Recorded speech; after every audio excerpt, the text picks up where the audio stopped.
I think innovation is essential because the needs are always fluid and always changing. We need to be ahead of the game and ahead of the curve, looking for all the resources and options that we can, and sometimes outside of the box, in order to solve situations and solutions that come up. It had been about a year since Respiro had been opened. I was the new evaluator on the team with the ASU Action Nexus on housing and homelessness. And in my role, I work with partners out in the community who need assistance with evaluation and needs assessments. So we did a study where we did client interviews, and then we looked at the data from the beginning of when it opened to kind of get an idea of what was going on and how everything was working. Some of the things that we found was that there needed to be more case management on site because a lot of the folks had trouble getting to a case manager every day.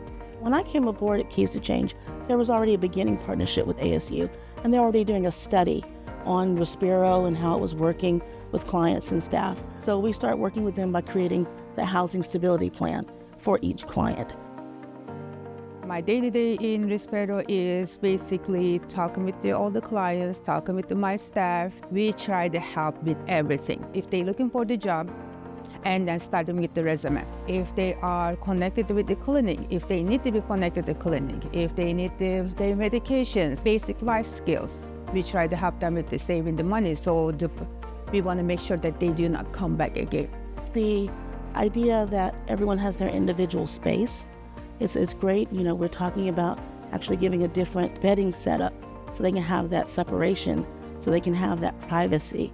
So we're working with Creative Furniture Connections. They've been helping us with designing a lot of this furniture that is going to be a little bit higher grade, a little bit more, not necessarily institutional, but it is institutional from the standpoint that it's durable, long-lasting, versus some of the traditional, again, warehousing kind of aspects of furniture that you'll see in some of these facilities. I think that talking to the residents, really hearing what they have to say is very important.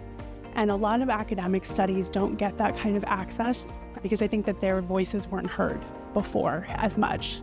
And so this trend towards being able to value and lift up lived experience is really important.